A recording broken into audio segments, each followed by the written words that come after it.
नमस्कार। स्वदेशी चिकित्सा के सत्र में आज हम चर्चा करेंगे कि रोग कैसे आते हैं। जीवन में दुखों से संयोग होना ही रोग का कारण है और रोग हमारे जीवन में मुख्यतः 4 प्रकार से आ सकते हैं। यहाँ हम संभावनाओं की बात करते हैं और पहला प्रकार है आगंतुक।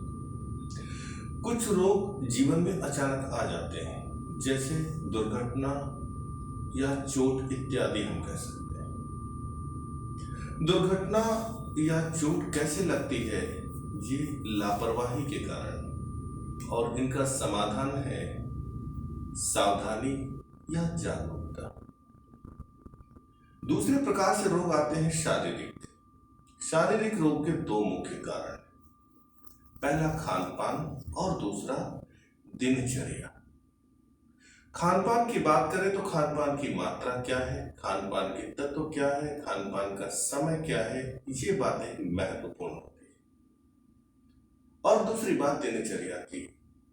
हम दिनचर्या को कैसे नियमित, सुव्यवस्थित और प्रकृति के अनुसार यापन करते हैं।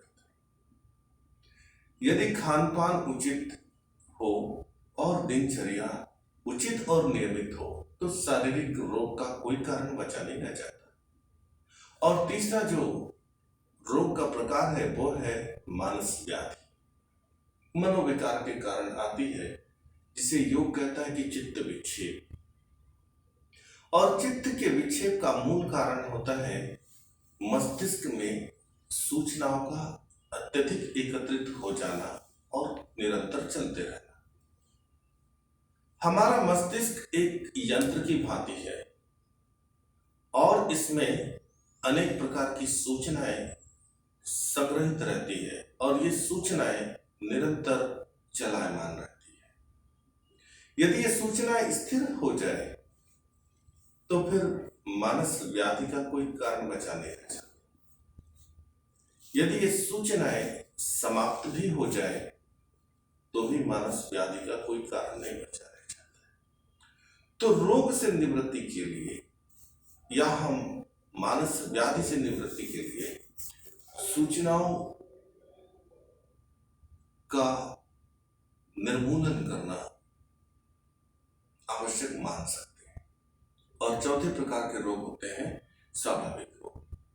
स्वाभाविक रोग से तात्पर्य यह है कि प्रसव की पीड़ा स्वाभाविक सी है,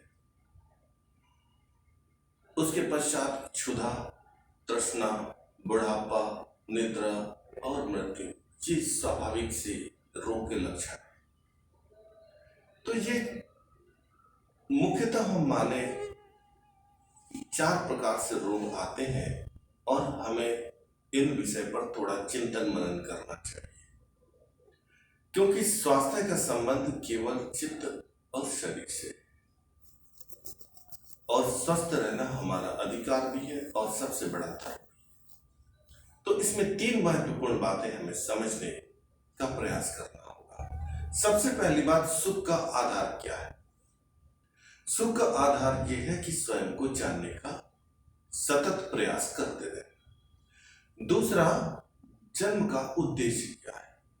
जन्म का उद्देश्य है शाश्वत तत्व को जानना और कर्म फलों से मुक्त होना। और तीसरा महत्वपूर्ण आधार है कि जीवन में क्या हो सकता है। जीवन में धर्म, अर्थ, काम और मोक्ष, इन चारों तथ्यों के बीच संतुलन बना करके ही जीवन मार्ग को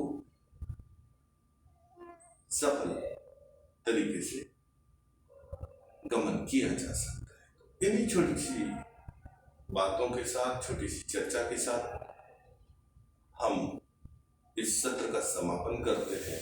मेरे द्वारा कहे इन तथ्यों में किसी के हृदय को कोई ठोस पहुंची हो, मस्तिष्क में किसी प्रकार की पीड़ा उत्पन्न हुई हो, उसके लिए मैं क्षमा प्रार्थी हूँ। हरि ओम।